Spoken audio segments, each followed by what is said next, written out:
어, 오늘 볼 우리의 응답의 말씀은 백부장의 믿음입니다. 지난주에 우리가 말씀을 받았죠. 정말 우리가 바른 문, 복음의 문 속으로 들어갈 수 있어야 하고 그 바른 문에 들어갔을 때 바른 것을 찾을 수 있겠죠. 내 것을 찾는 게 아니라 내게 주신 하나님의 응답을 찾고 그 속에서 우리가 하나님 앞에 귀하게 나아갈 수밖에 없는, 그래서 주님이 말씀하셨습니다. 구하라 그러면 주시고 찾으려 하는 이는 찾을 것이고 두드리는 자에게는 열릴 것이라고 그랬습니다.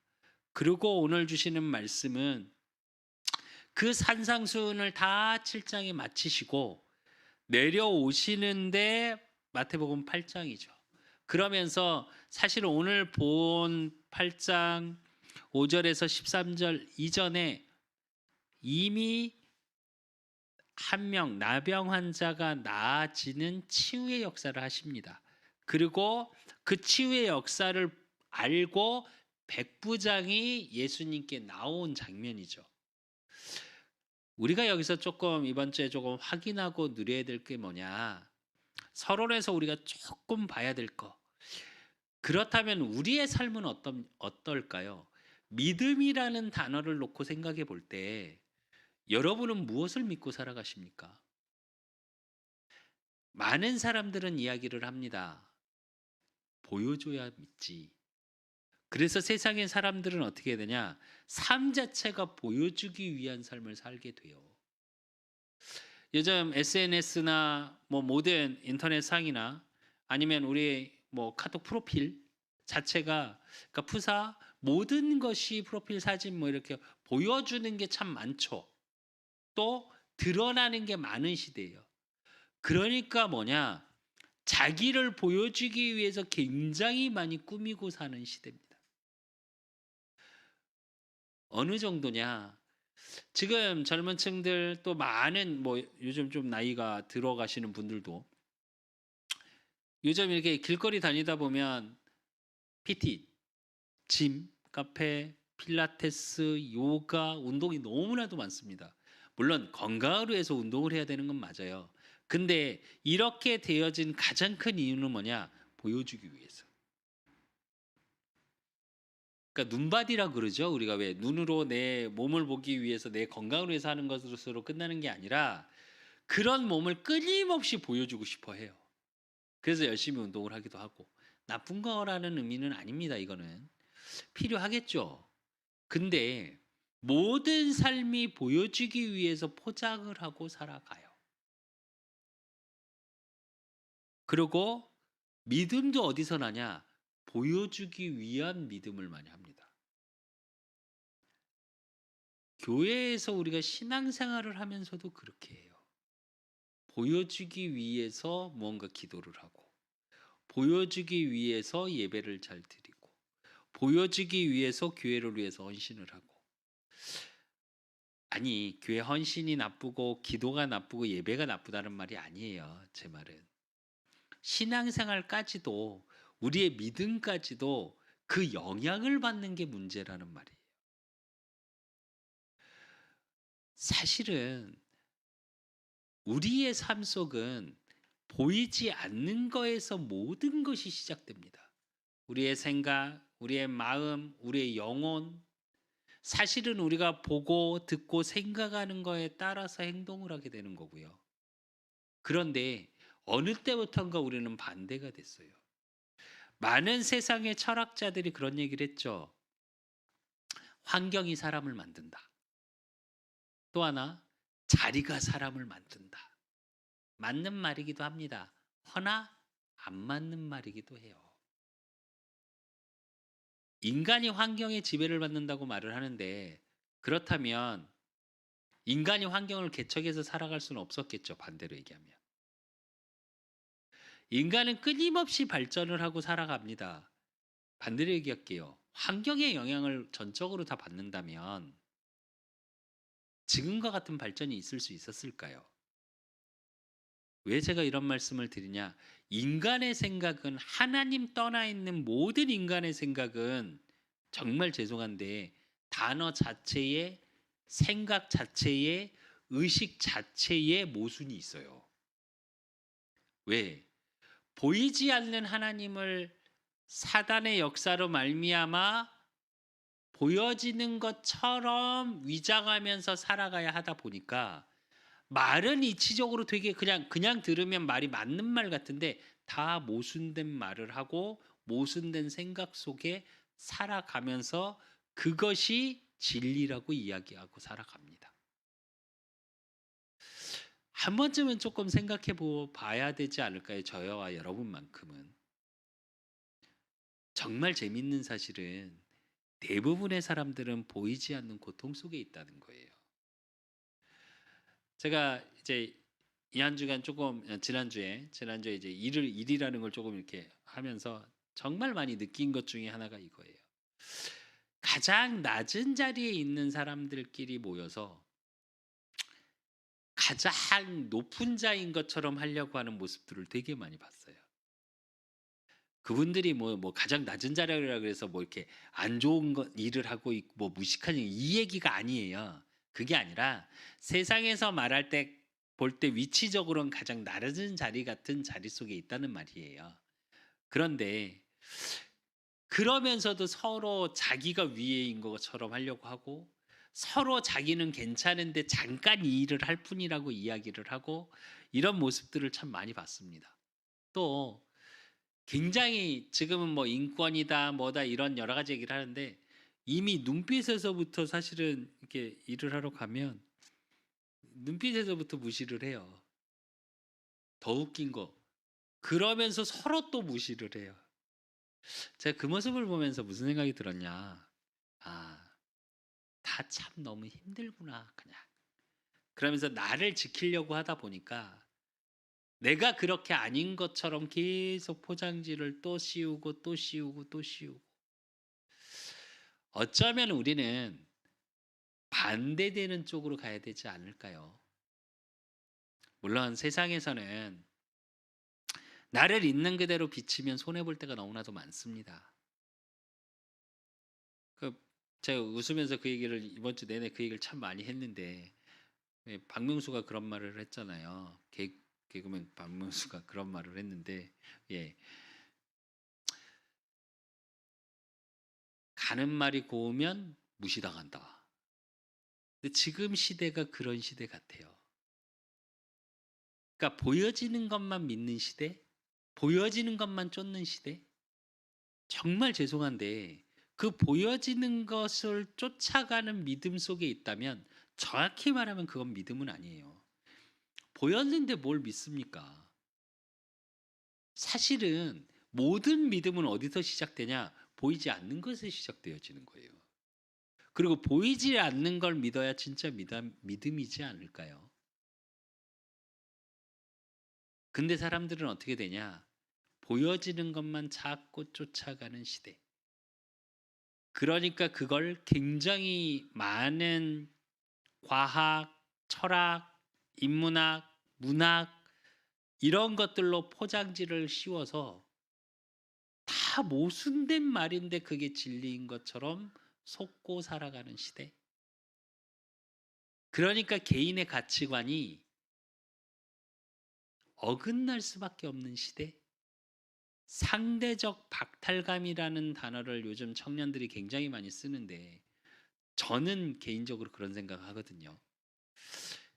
상대적이지 않으면 되잖아요. 절대적이면 되잖아요. 왜 상대적으로 박탈감을 느끼고 살아가야 할까요? 제가 지난주에 일을 하면서 느낀 게 하나 있어요. 그 일을 하시면서 계속 불평을 하시는 분들의 특징을 좀 봤어요. 같이 일을 하면서. 그래요. 뭐 일용직 일이다 보니까 막 굉장히 힘들고 그래 사람들 좀 무시하고 뭐 있겠죠. 있죠. 근데 불평한다고 일이 달라지지 않거든요. 불평하고 투덜거린다고 그래서 일이 더 즐거워지지 않아요. 엊그제 일을 나간 현장에 한 분은 그러시더라고요. 원래 뭐 조금 큰 회사에 뭐 기획에서 그런 물류 쪽에서 이렇게는 조금 굉장히 유명하신 분이래요. 어쨌든 본인들 그 업계에서는. 근데 그분이 일을 마무리하시면서 저한테 그러더라고요. 오늘 너무 즐겁게 일해서 너무 좋았다고. 그래서 원래 나는 일하는 사람이 아닌데 얼떨결에 같이 막 일하게 됐다고. 나는 일 안 해도 되는데 괜히 즐겁게 너무 즐겁게 일을 하셔서 저도 같이 즐겁게 일해서 참 좋았다고 그런 얘기를 하시더라고요. 그러면서 뭐라 그러냐. 그 전날은 어떤 분이 왔는데 인상을 너무 쓰고 이래서 일하기가 너무 힘들었다고. 근데 제가 느낀 것 중에 하나예요.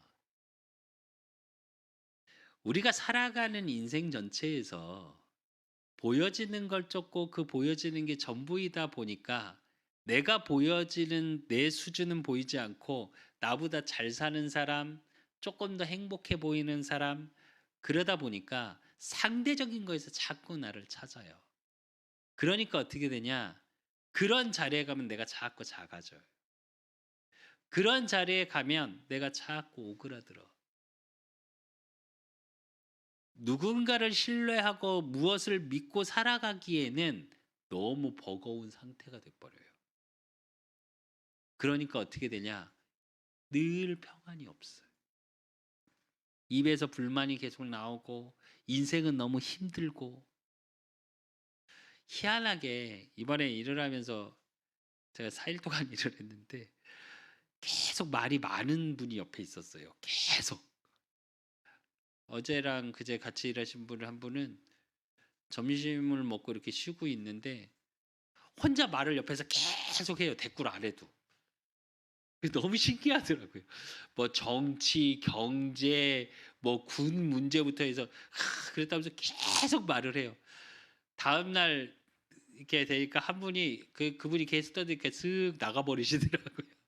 물론 죄송한데 저도 살짝 나왔습니다. 왜냐면 계속 호응해 드리기도 뭐하고 호응을 안 하고 가만히 앉아 있기도 뭐하고 이래서 저도 그랬는데 그렇게 하더라고요. 그러면서 푸시더라고요, 개인을.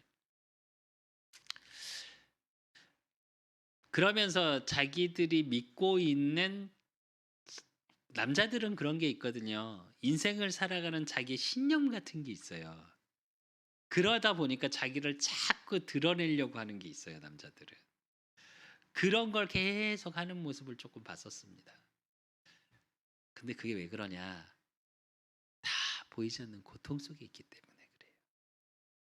진짜로 내가 분명하고 나의 것이 분명히 있고 나의 인생의 목표가 분명하면 정말 죄송한데 그럴 필요가 없어요.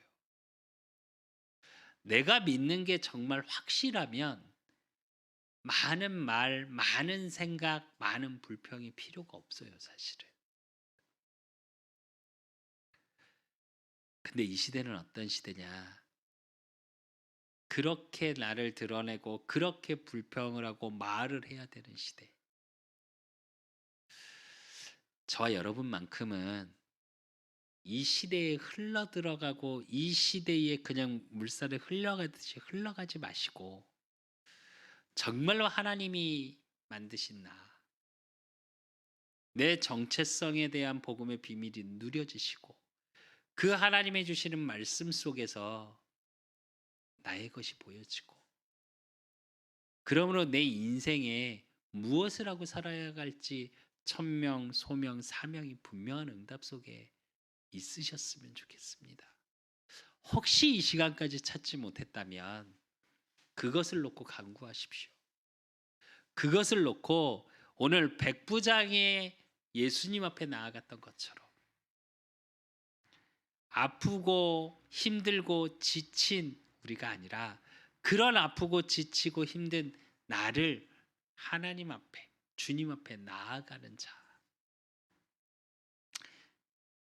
내가 나를 바꾸지 못합니다. 하나님이 저와 여러분 삶의 그리스도의 복음의 말씀을 통해 변화시켜 나가셔요. 그것을 의지하시면 돼요. 그래서 오늘 예배를 통해 주시는 오늘 본문의 말씀을 통해 내가 정말 무엇을 믿고 살아가야 하고 어떻게 나아가야 하고 어떻게 치유받아야 하고 어떤 응답 속에 있어야 하는지 나의 것이 발견되어지는 귀한 예배 시간 되시기를 예수 그리스도 이름으로 축원드립니다. 오늘 서론에서 말씀드렸던 것처럼 백부장의 믿음을 보기 이전에 백부장의 제일 첫 번째로 봐야 되는 게 뭐냐? 백부장의 자세예요. 간구하는 자세로 나아간 백부장의 모습. 오늘 마태복음 8장 5절에 보면 예수께서 가버나움에 들어가시니 한 백부장이 나와요. 간구하여 이래요. 잘 한번 생각해 보십시오. 이 배경을 조금 이해하셔야 돼요. 그게 무슨 말이냐면 당시 로마의 속국이었습니다. 그러면 이 백부장은 어떠냐? 로마의 장교예요. 그러면 백부장은 뭐냐? 밑으로 부하가 100명 있는 장교입니다. 그럼 요때 이스라엘의 로마의 그러니까 장교는 어느 정도 권세가 있었냐? 우리로 얘기하면 너무너무 좋은 집에 말 한마디면 모든 것을 마음대로 할 수 있는 위치에 있는 사람이에요. 그런 사람이 잘 한번 생각해 보십시오. 예수님이 당시의 모습을 조금 생각해 보셨나요? 우리가 지금 예수님의 모습을 생각하니까 예수님이 이렇게 대단한 분이시죠. 근데 삶의 위치로 한번 돌아가 보시라고요. 백부장이 예수님을 볼 때 대단한 사람으로 보일 수 있을까요?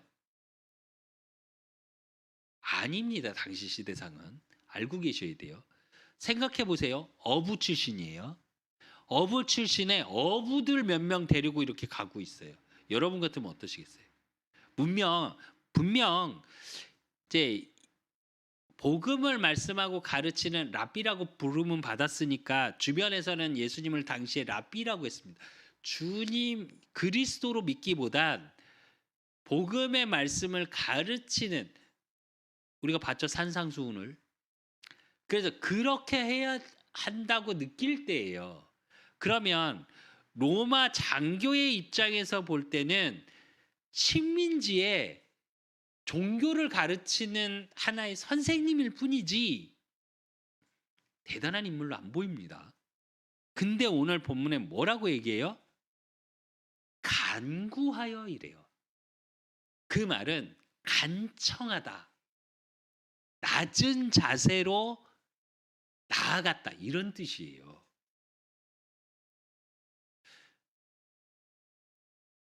한 번쯤은 생각해 보셔야 돼요. 우리가 주님 앞에 나아갈 때 어떻게 나아가십니까, 여러분은? 말로는 우리가 간구하다고 하는데 실제로 나아갈 때 그렇게 나아갈까요, 우리가? 전 때론 주님 앞에 땡깡 부릴 때가 훨씬 많거든요.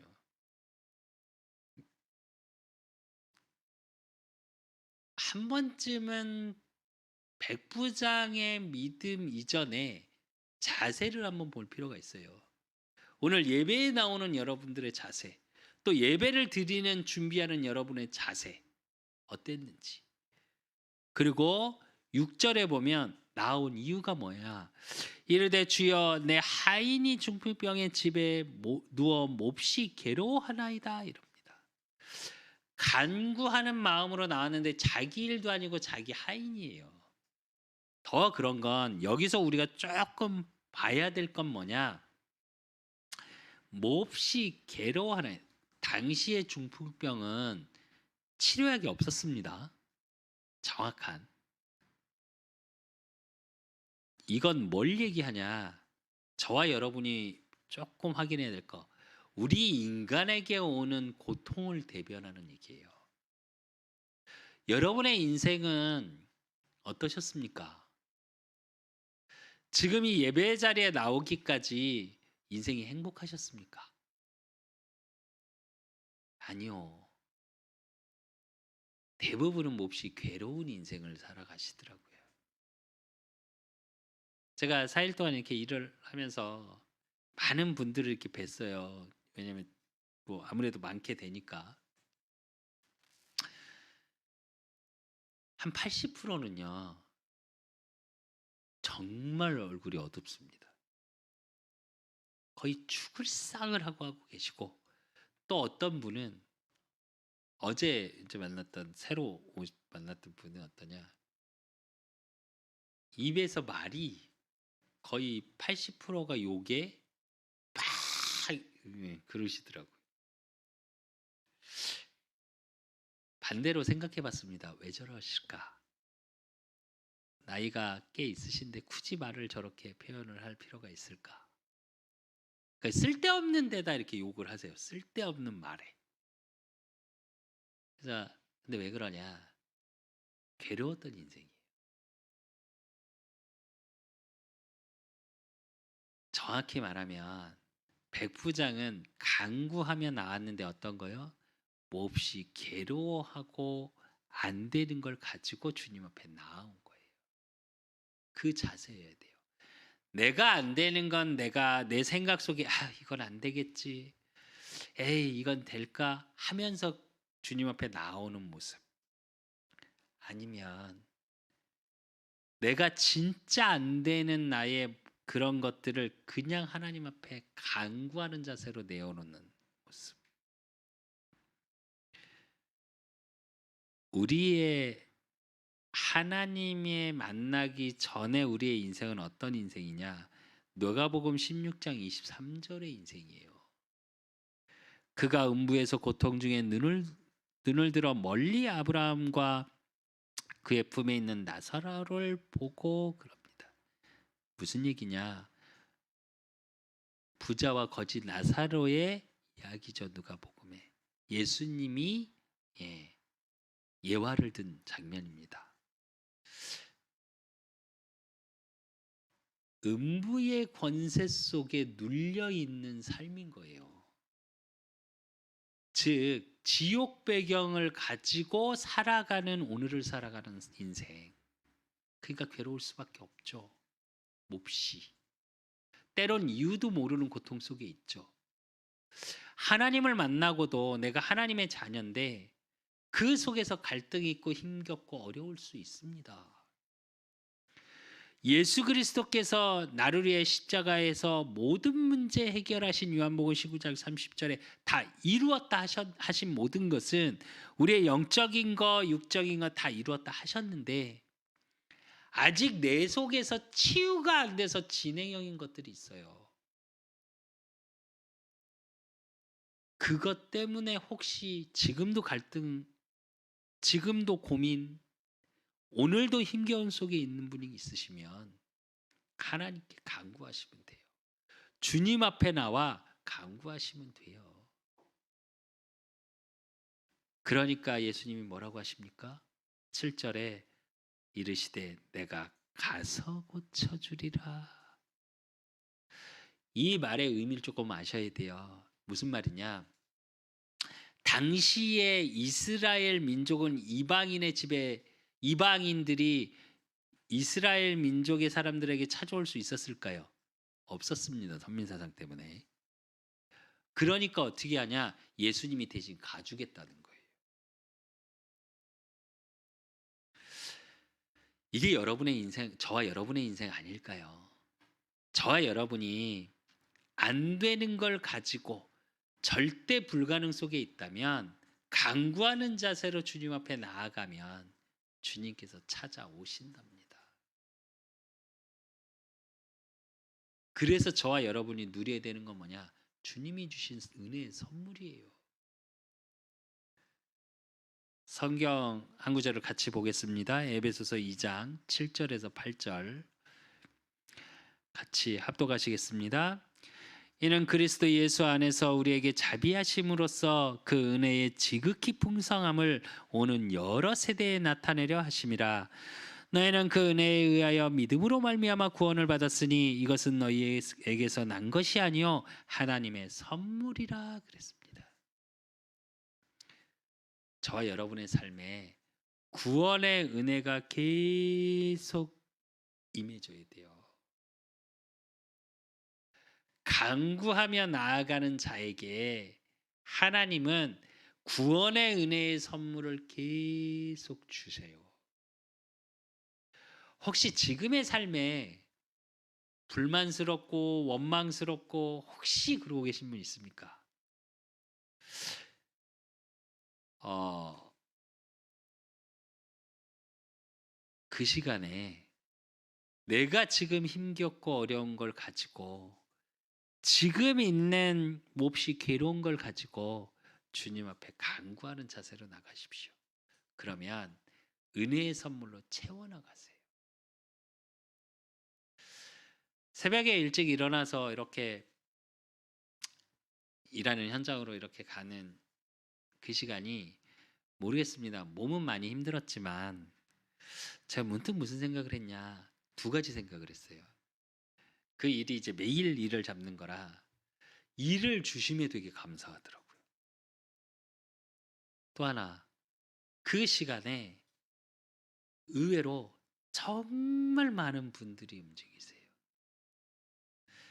한 가지 제가 이제 회개한 게 하나 있어요. 그게 뭐냐. 조금 이제 이틀은 멀리 현장을 가는데 그러니까 새벽 되게 일찍 나갔죠. 거의 지하철로는 반대쪽으로 가는 거라 거의 첫 차를 타고 이렇게 가는데 의외로 60대, 70대 분들이 정말 많아요.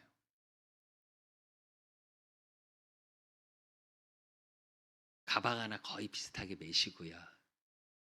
발에 거의 안전화 같은 그거 하나 신으시고 이게 보면 알겠더라고요, 이제는. 예, 그렇게 일을 가시는 분들이 정말 열심히 사시는구나.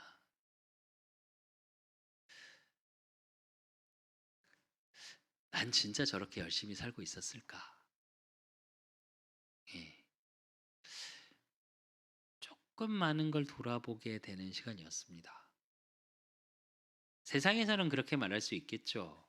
젊었을 때 어떻게 사셨길래 뭐 그 연세까지 그런 일을 하냐 이렇게 표현할 수 있겠지만 저는 그렇게 보이지는 않았습니다. 또 한 분하고 얘기를 하는데 그분이 그러시더라고요.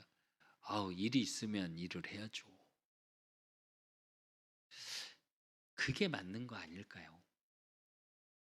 우리의 인생에서 하나님 앞에 간구하며 나아갈 때 지금의 나의 위치에서 지금의 내 삶에서 불평하고 불만하고 있을 시간에 하나님 앞에 그냥 간구하며 나아가십시오. 그러면 우리의 연약함 속에서 구원해 나는 역사가 은혜의 선물로 확인되게 되세요. 그리고 그 속에서 우리가 체험되어져야 될 게 하나 있어요. 그게 뭐냐? 오늘 백부장이 얘기했던 두 번째, 말씀의 권세를 알고 믿는 믿음이에요. 우리의 신앙은 맹목적인 신앙이 돼서는 안 돼요. 무조건 믿어라? 아니, 저는 그 말 제일 싫어합니다. 믿음에는 이유가 있어야 되고요. 믿음에는 그 이유가 나의 것으로 발견되어져야 되고요. 그래야 보여지지 않는 걸 믿을 수 있지 않을까요? 오늘 예수님께서 백부장이 간구해서 치유해 주세요 하니까 어떻게 해요? 내가 갈게. 그럽니다. 그러니까 백부장이 8절에 뭐라 그러냐? 백부장이 대답하여 이르되 주여 내 집에 들어오심을 나는 감당하지 못하겠사오니 다만 말씀으로만 하옵소서. 그러면 내 하인이 낫겠사옵나이다 이럽니다. 앞에는 뭐라 그러냐? 주여 그랬습니다. 그리고 지금 뭐라 그러냐? 그 말씀의 권세를 아는 자예요. 말씀만 하시면 나을 수 있습니다. 말씀만 주시면 치유될 수 있습니다. 라고 고백하고 있는 모습이에요. 왜냐? 말씀에는 치유의 능력이 있습니다.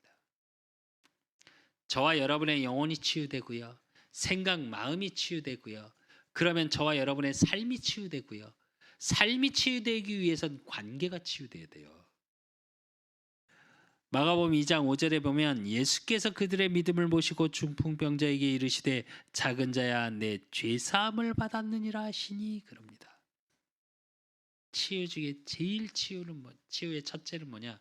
죄 문제가 해결돼야 돼요. 창세기 3장 문제로 와 있는 하나님 떠난 원죄 문제가 해결되지 않는 한 저와 여러분의 인생은 죄 속에서 오는 저주 재앙으로 계속 맴돕니다. 잘 되는 것 같은데 난 내 인생은 피폐하고, 또 잘 될 것 같은데 안 되는 인생의 연속이고, 그러니까 마음에 뭐가 없냐? 평안과 기쁨이 없어요. 근데 말씀의 권세가 임하는 축복의 비밀 속에 있기 위해서 뭐가 돼야 되냐? 그 죄 문제가 해결되어지는 복음의 말씀이어야 해요. 우리는 말씀을 때론 취사 선택할 때가 너무나도 많습니다. 내가 있는 상황, 내 있는 기분, 내가 있는 것에 가치관에 정립되어져 있는 대로 말씀을 내가 취사 선택할 때가 너무 많아요. 근데 말씀은 그게 기준이 아니에요. 오늘 백부장의 고백의 말처럼 예수가 그리스도 되신, 그분이 왕 제사장 선지자로 오셔서 복음의 말씀의 권세가 임하는 거. 그게 마태복음 8장 9절입니다. 나도 남의 수하에 있는 사람이여 내 아래에도 군사가 있으니 이더러 가라 하면 가고 저더러 오라 하면 오고 내 종더러 이것을 하라 하면 하나이다 이럽니다. 무슨 얘기냐? 예수님이 그리스도 되심을 안 거예요.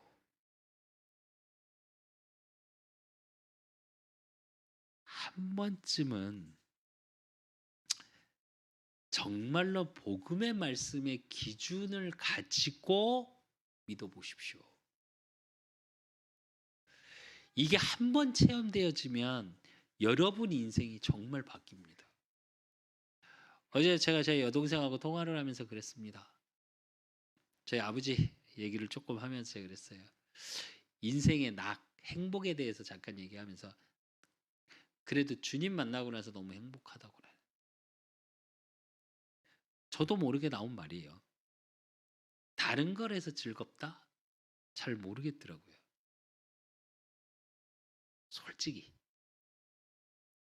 그 전에 많은 것들을 해봤죠. 세상에서 즐겁다는 거 다 해봤죠. 별로 저는, 잠깐은 다 재미있고 즐겁습니다. 그게 나쁘다는 말이 아니라. 근데 그게 제 마음에 평안을 주지는 못했었어요. 복음의 말씀의 권세 속에 내가 있지 않으면 어떻게 되냐? 저와 여러분의 신앙생활 자체에 힘이 없어요. 그리고 힘이 없다는 얘기는 무슨 얘기냐? 소망이 없어요. 될지 안 될지 갈등만 있게 돼요. 그걸 바꾸시면 돼요. 아까 첫 번째 대지에서 봤던 것처럼 그 은혜에 의하여 믿음으로 말미암아 구원을 받았으니 그랬거든요. 은혜를 간구하시면 돼요.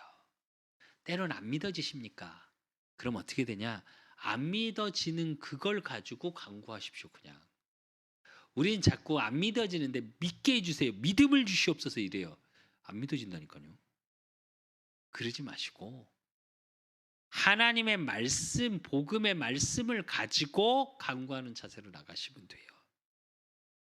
그러면 어떻게 되냐? 어느 날이 오냐? 인정받는 날이 와요. 오늘 10절에 보니까 예수께서 들으시고 놀랍게 여겨 따르는 자들에게 이르시되 내가 진실로 너에게 이르노니 이스라엘 중 아무에게서도 이만한 믿음을 보지 못하였노라 이래요. 이건 무슨 얘기냐? 당시까지는 예수님이 그리스도로 자기를 밝히진 않으셨어요. 아직. 그냥 말씀 속에 계속 이야기는 하셨지만, 근데 이미 백부장은 이방인이었어요. 권세자였어요. 근데 이미 그걸 믿은 거예요. 그러니까 예수님께 인정을 받죠. 로마서 1장 17절에 보니까 복음에는 하나님의 의가 나타나서 믿음으로 믿음에 이르게 하나니 기록된 바 오직 의인은 믿음으로 말미암아 살리라 함과 같으니라 그랬습니다. 여러분 너무 잘 아시는 칼빈이 이 말씀 붙잡고 종교개혁을 일으켰죠. 예수 그리스도 복음의 말씀을 믿는 믿음 안에 있으면 어떻게 된다고요? 하나님의 의가 나타난대요. 말씀의 능력이 나타나는 삶이 되는 거예요. 이런 삶 속으로 들어가시면 돼요. 우리는 부족하고 연약합니다. 때론 어쩌면 믿음의 시간보다 불신앙의 시간이 훨씬 더 많을 수밖에 없죠. 복음 안에서 하나님 앞에 간구하며 응답을 누리고 평안을 누리고 싶으나 내 삶이 피폐하고 어렵고 몹시 괴로운 중에 있을 수도 있죠. 그래서 복음의 말씀 속으로 들어가셔야 돼요. 복음을 믿는 믿음 속으로 들어가셔야 돼요. 그분이 왕, 제사장, 선지자로 오셔서 흑암을 꺾고 나의 죄 문제를 해결하고 하나님 만나는 길을 나의 오늘의 삶 속에 계속 열어가시고 인도해 나가심을 믿음으로 고백할 수 있는 은혜를 간구하시면 돼요. 삶이 매일 행복할까요? 그 상황만 보면 행복할 수 없죠. 제가 첫날 일했는데 24,000보를 걸었어요. 그랬더니 다리에 안 그래도 염증이 있는데 정말 다음날 와 그날 거의 너무 아프더라고요. 집에 이제 계단을 올라가려고 그걸 못 올라갔었거든요. 제가 한참 이렇게 계단 하나 올라갔었는데 제가 자기 전에 하나님께 뭐라고 기도했냐. 하나님 내일도 일을 가야 합니다. 그리고 제가 제 손을 얹고 처음으로 기도했어요. 그러니까 그리고 다음날 일을 하는데 사실은 다음날이 일은 더 힘들었어요. 근데 제가 하나님께 그랬거든요. 해야 하면 이 상황에서도 할 수 있는 힘을 내게 주십시오, 하나님. 주시더라고요. 오히려 오후 되니까 좀 덜 아프더라고요. 원래 더 아파야 되는데. 그러니까 제가 왜 이런 얘기를 하냐. 꼭 뭐 이러니까 이렇다. 그 말이 아니고 제 삶을 통해서 그 상황에서 하나님께 원망하고 불평하다기보다 물론 기도는 했습니다.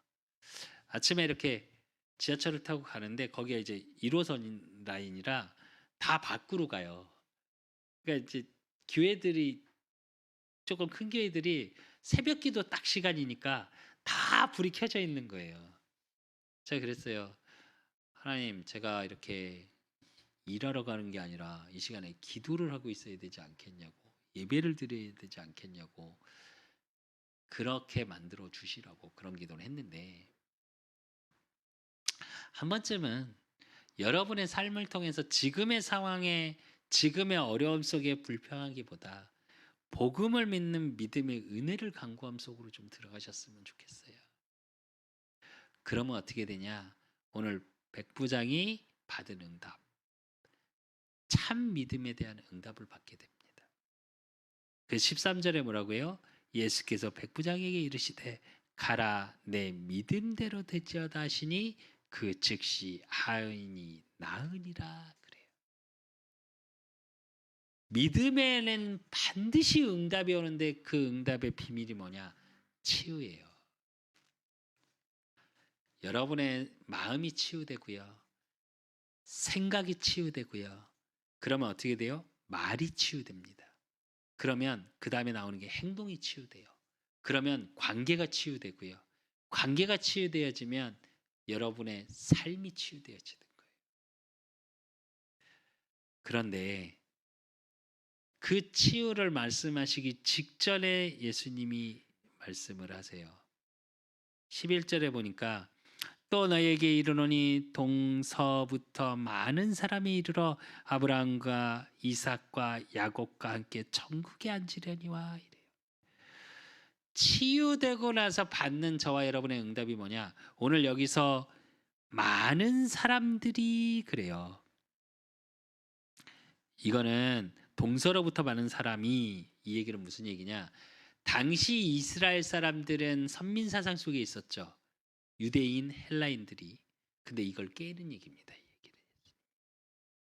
이방인들이 와서 오히려 뭐요? 구원의 응답을 받는다고. 저와 여러분이 치유되어지는 참 믿음의 응답 속에 있게 되면 동서로부터 많은 사람들이 여러분 때문에 하나님을 알게 돼요.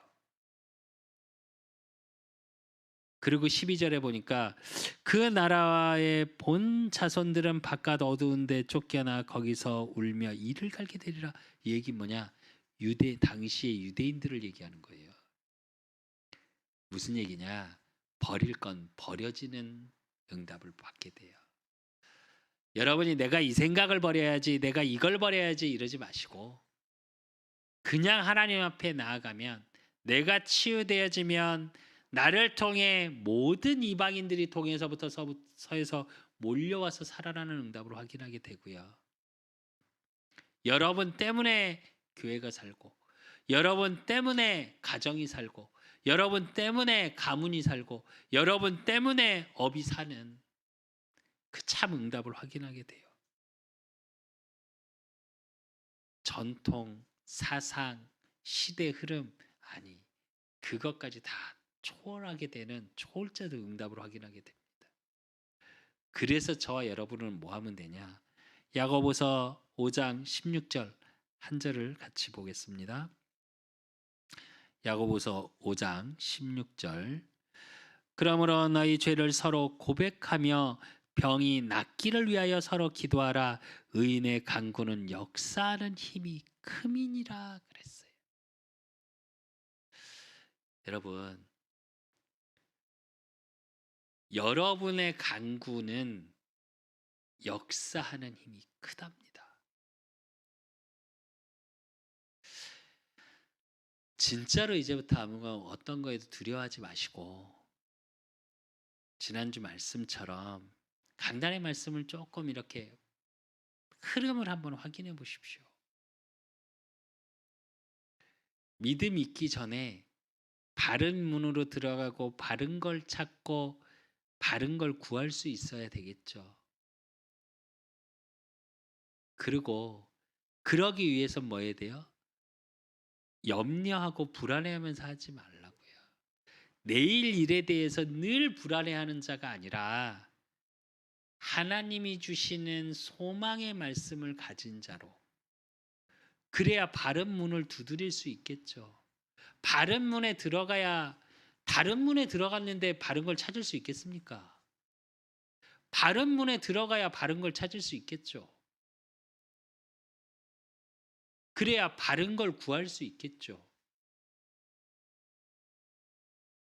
그리고 그 문에 들어갔을 때 찾을 것, 구할 것이 있다라는 믿음이 있어야겠죠, 우리에게. 그러면 어떻게 되냐? 히브리서 11장 33절에서 34절에 그들은 믿음으로 나라들을 이기기도 하며 의를 행하기도 하며 약속을 받기도 하며 사자들의 입을 막기도 하며 불의 세력을 멸하기도 하며 칼날을 피하기도 하며 연약한 가운데서 강하게 되기도 하며 전쟁에 용감하게 되어 이방 사람들의 진을 물리치기도 하며 그랬습니다. 히브리서 11장에 믿음의 인문들을 쫙 나열하고 나서 한 얘기입니다. 이 얘기를 반대로 얘기할게요. 그들은 믿음으로 나라를 이기기도 하며 나라 때문에 질 수밖에 없는 상황이 있었다는 거예요. 의를 행하기도 하며 의를 행할 수 없는 상황이기도 했다는 얘기예요. 약속을 받기도 하며 약속 받을 수 없는 상황이었다는 거예요. 또 사자들의 입을 막기도 하며 사자굴에 들어가 죽을 뻔했다는 얘기겠죠. 또 불의 세력을 멸하기도 하며 반대로 불의 세력을 받았다는 얘기겠죠. 또 칼날을 피하기도 하며 칼도 받았다는 얘기겠죠. 죽음의 위협을 연약한 가운데서 강하게 되기도 하며 그 얘기는 뭐요? 굉장히 연약한 상황이었다는 얘기겠죠. 전쟁에 용감하게 되어 이방 사람들의 진을 물리치기도 하며 질 수밖에 없는 전쟁이었다는 얘기겠죠. 이런 여러분의 상황 속에 있다면 복음을 믿는 믿음은 어떤 믿음이냐? 반드시 승리하는 믿음입니다.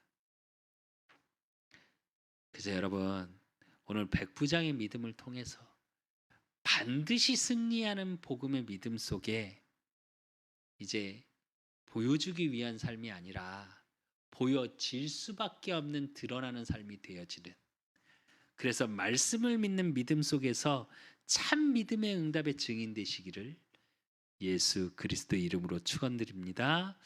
하나님 아버지 감사합니다. 우리 그 사람께 모든 성도들 오늘 백부장의 믿음을 통해서 정말 하나님께 나아가 간구해야 되는 것이 무엇인지, 또 간구하는 자세 속에 말씀의 권세를 믿는 믿음 속에 그 말씀의 능력이 우리 그 사람께 모든 성도들의 삶을 통해 보여지고 확인되어지는 축복 속에 있게 하시고, 이제 세상에 보여지는 믿음을 쫓아가는 자들이 아니라 복음의 말씀을 믿는 믿음 속에 하나님이 주시는 참 응답 속에 그들의 영혼이 치유되게 하시고, 가정 가문이 치유되게 하시고, 그들의 만남이 치유되게 하시고, 그들의 삶이 치유되어지는 응답 속에 이제 반드시 승리하는 축복의 증인될 수 있는 축복 속에 있을 수 있도록 하나님이 축복하시고 인도하시고 역사해 주실 줄 믿사옵고, 살아계신 예수 그리스도 이름으로 감사함으로 기도드리옵나이다.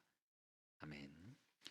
모든 문제 해결자 되신 우리 주 예수 그리스도의 은혜와 우리 하나님 아버지의 극진하신 사랑하심과 성령님의 내리통 역사하심이 반드시 승리할 수밖에 없는 믿음 속에 저들의 모든 삶을 통해 어렵고 힘들고 괴로운 것들을 하나님 앞에 간구하는 것으로 내놓고 참 응답의 주역되기를 소원하는 우리 그 사람 교회 모든 성도들 머리 위에, 저들의 가정과 업과 모든 만남 위에 이제로부터 영원까지 항상 함께 있을지어다.